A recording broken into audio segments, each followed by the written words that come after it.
네, 이슈 토크 시간입니다. 최근에 가장 큰 이슈는 국제 유가를 들 수 있겠죠.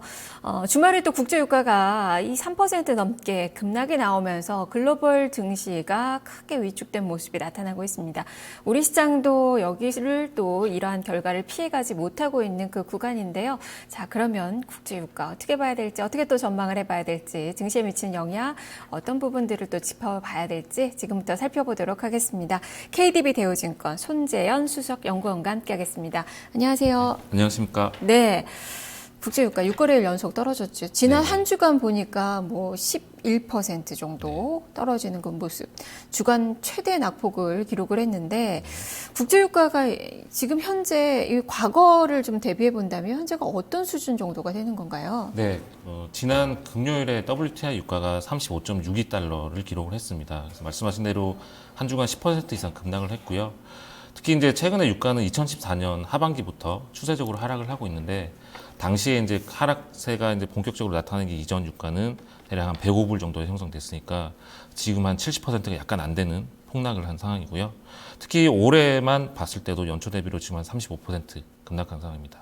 네. 단기적으로는 12월 4일 오펙 정례 회의가 있은 후부터 말씀하신 대로 6거래일 연속 떨어져서 지금 연저점을 계속해서 낮추는 그런 흐름을 보이고 있습니다. 네, 국제유가의 하락은 뭐 경제 측면에서 상당히 좀 부정적이고 사실 좋은 점을 꼽아보라면 휘발유 가격이 떨어지니까 그나마 이제 차 가지고 다니시는 분들한테는 그래도 좀 호재성 재료가 되는데 이런 부분들도 찾아볼 수가 없는 것 같아요. 국내 휘발유 가격이 국제 유가의 변동에 비탄력적인 이유는 뭐 다분히 세금 때문이죠. 특히 이제 우리나라는 유류세가 미국의 한 6배 정도 됩니다. 그리고 그 유류세가 뭐 원재료 도입가의 비율로 이제 반영되는 게 아니라 정액 방식으로 부과되는 뭐 교통, 에너지, 환경세나 교육세, 주행세 같은 주요 세금들이 정액 방식으로 부과가 되기 때문에 국제유가가 아무리 떨어져도 국내 휘발유 가격이 떨어지는 한계가 있다는 거고요. 설령 국제유가가 지금 가격에서 뭐 반토막이 나서 다시 20불대로 간다 하더라도 국내 휘발유 가격이 1,100원 이하로 내려가긴 힘든 그런 구조적인 문제가 있는 거죠. 네, 더 떨어져도 1,100원 선 이상은 된다는 그 말씀이신데 우울하네요. 국제유가의 급락 사태로 인해서 지금 에너지 기업들은 뭐 수익에 상당히 큰 타격을 좀 받게 되고 지금 뭐 회사채 시장까지도 지금 상당히 우려감이 나타나고 있고요. 지금 디플레 우려도 있고 뭐 경기에 대한 우려감은 뭐 말할 수도 없을 것 같고 글로벌 증시는 이러한 타격을 또 받고 있는 그 상황이고 금융시장에 미치는 영향을 한번 정리를 해볼까요? 유가가 폭락을 하면 쉽게 이제 원유를 만드는 공급하는 측면에서는 악재일 거고 싸게 사서 쓸 수 있는 사람들한테는 호재가 될 수 있겠지만 말씀하신 대로 지금 전반적으로 경기의 어떤 먹구름, 저유가의 덫 뭐 이런 얘기들이 많이 나오고 있고요. 뭐 국가별로 봤을 때는 일단 가장 최근에 많이 부각이 되고 있는 게 유가와 관련해서는 러시아죠. 네. 러시아 같은 경우는 국가 수익의 한 절반 정도가 이제 가스를 포함한 에너지 이제 판매에서 비롯되기 때문에 거의 러시아 증시가 유가와 연동되는 그런 경향이 굉장히 강하고요. 유가가 급락하다 보니까 최근에 러시아 증시도 굉장히 부진합니다. 그 외에 뭐 원유 생산 비중이 높은 뭐 원유 생산이 국가 수익에서 차지하는 비중이 굉장히 높은 오펙의 주요 회원국들, 특히 이제 중동 국가들 같은 경우도 과거에 고유가 국면에서 많이 외환 보이거나 국부 펀드 자금들을 많이 누적을 해왔기 때문에 아직은 버티고 있는 양상이지만 지속적으로 지금 외환 보유가 감소하고 있고 뭐 사우디 같은 국가들도 지금 채권을 발행을 한 상황이고요.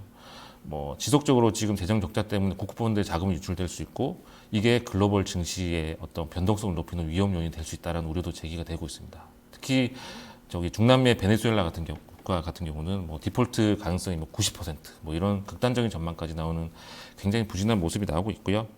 뭐 말씀하신 대로 또 저유가가 장기화되다 보니까 이제 디플레 우려가 계속 유지된다는 거죠. 그래서 구조적인 어떤 장기화되는 디플레 우려는 뭐 선진국의 경기 회복 탄력을 약화시키고 뭐 전반적으로 원유를 싸게 사서 살 수 있는 그런 국가들의 성장의 탄력도 동시에 낮추는 뭐 그런 부분이 나타나고 있고요. 뭐 업종별로는 당연히 원유를 생산해서 판매하는 기업들 실적이 계속적으로 부진하고 이게 전체적으로 이제 주가 지수에도 악영향을 주고요.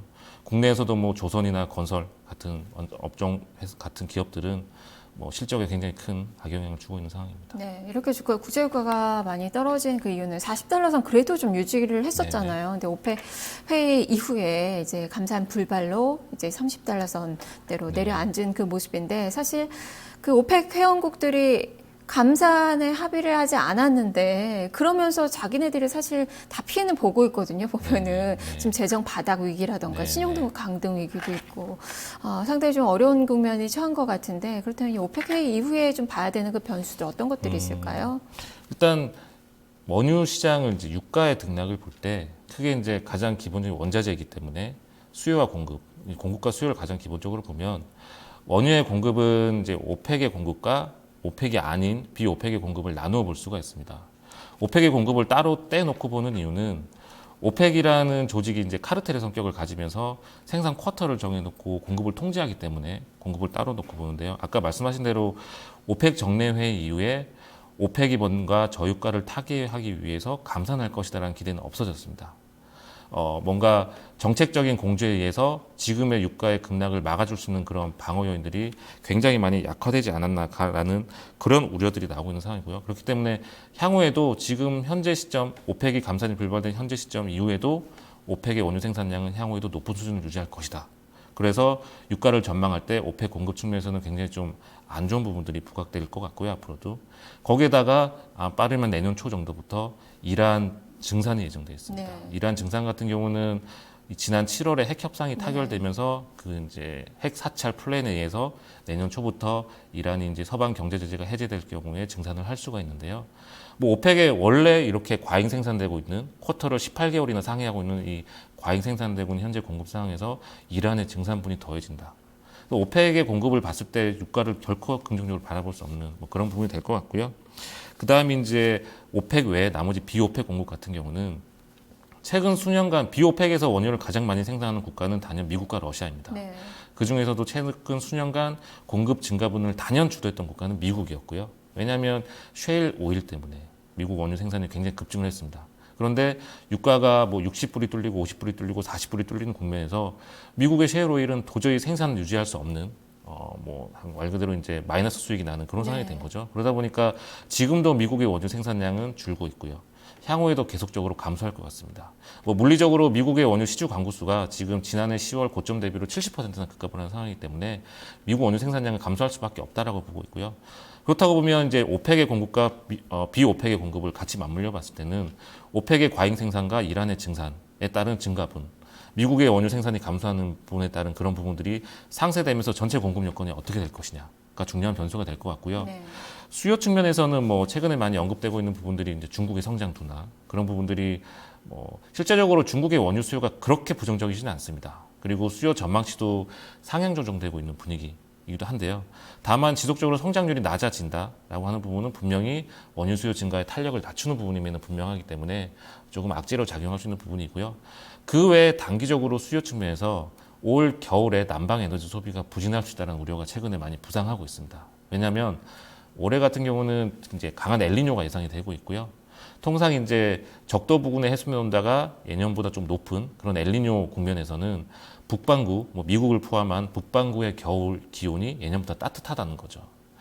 겨울이 예년보다 따뜻한데 뭐 보일러를 더 많이 떼겠냐라는 그런 개념입니다. 그래서 난방 소비가 둔화될 수 있다는 그런 부분까지 지금 수요 측면에서는 약간 단기적으로 좀 안 좋은 부분들이 부각되고 있고 공급 측면에서는 미국의 생산이 감소하고 있지만 그렇게 강도 있게 감소하지 못하는 반면에 오펙의 과잉 생산을 우려하고 있는 상황이라는 거죠. 그러다 보니까 수급 측면에서 원유 시장을 그렇게 지금 상황에서 긍정적으로 볼 수 있는 변수는 별로 없다라는 게 시장 전반적인 시각이고요.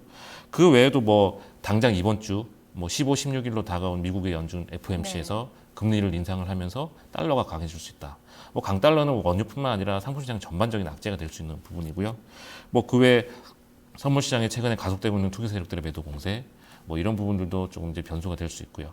그다음에 지금 현재 크게 영향을 주고 있지는 않지만 뭐 IS 뭐 테러 관련해서 중동 쪽의 지정학적 불안, 뭐 IS가 주로 이제 거점을 두고 있는 곳이 원유 생산과 직접적으로 연관이 돼 있는 곳이 별로 없기 때문에 아직은 유가에 직접적 영향을 미치지 못하고 있지만 중동의 어떤 지정학적 요인들이 어떤 지리적으로 좀 많이 이제 영향을 확대해 나간다라고 하면 국제유가 영향을 줄 수 있기 때문에 지속적으로 좀 모니터링을 해야 되는 변수가 아닌가라고 판단하고 있습니다. 내년에도 또 주요 또 변수가 될 것 같네요. 그러면 네. 그 이야기 들어보니까 공급 과잉 상태는 계속 될 것 같고요. 네네. 또 IEA에서도 이런 부분을 또 지적을 네, 했고 맞습니다. 지금 유가 전망이 $20까지 낮춰지고 있는 그 상황인데 유가 전망 어떻게 볼 수 있을까요? 일단 앞에서 말씀드린 것처럼 단기적으로 그렇게 큰 호재가 없습니다. 뭐 단기적으로 공급 쪽에서나 수요 쪽에서나 뭐 달러가 약해지면서 또 가격을 받칠 것이냐.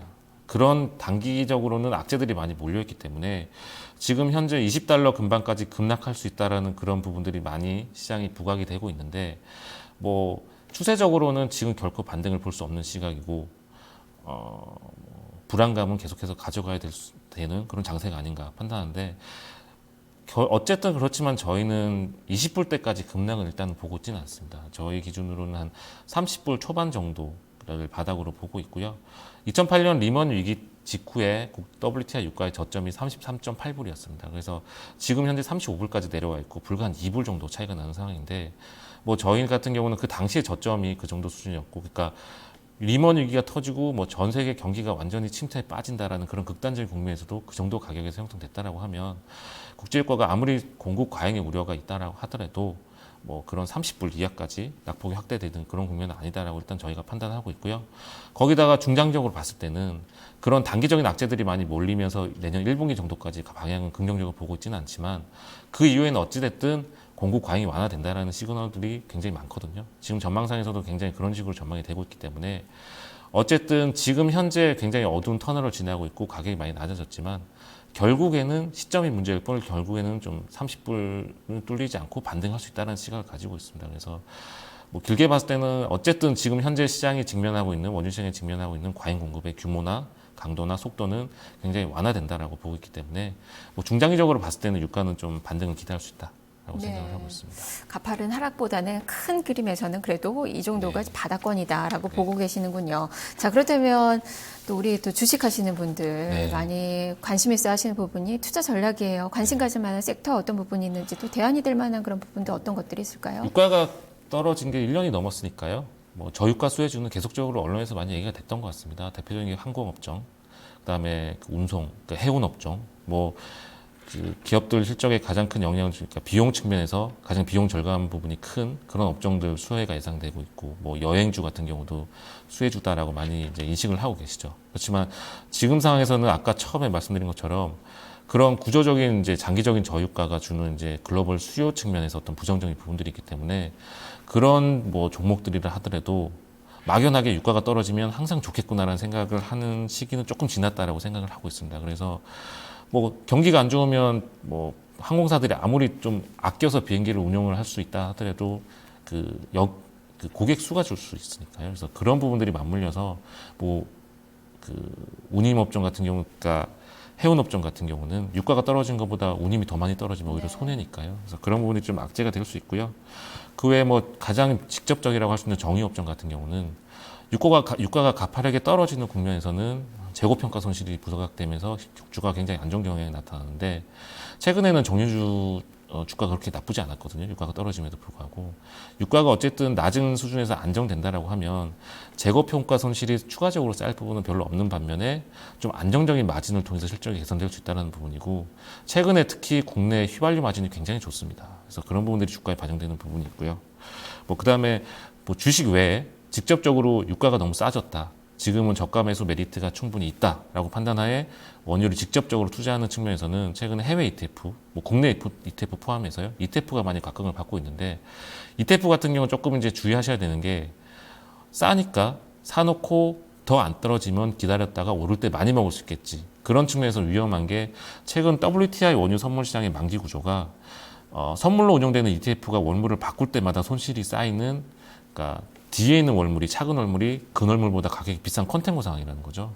그럴 때는 ETF가 가격이 유가가 횡보하더라도 ETF는 손실이 누적되는 구조입니다. 그렇기 때문에 지금 상황에서 단기적으로 가격 전망도 그렇게 긍정적이지 않고 선물시장의 만기 구조 역시 ETF 투자에 있어서 그렇게 호락호락한 상황이 아니기 때문에 조금 더 원유 관련된 직접 투자 같은 경우는 좀 유가가 바닥을 찾는 그런 국면을 조금 기다리셨다가 좀 투자를 하시는 게 더 바람직하지 않나라고 생각하고 있습니다. 네, 일단 ETF는 분할 매수 관점으로 그리고 뭐 종목별 관련돼서는 유가의 안정화에 조금 더 이 변동성 완화에 좀 더 포커스를 맞춰서 종목들을 좀 선택을 해봐야 될 것 같네요. 말씀 잘 들었습니다. 네, 감사합니다. 네, 자 지금까지 이슈 토크 오늘은 유가에 대해서 살펴봤습니다. KDB 대우증권 손재현 수석 연구원과 함께했습니다.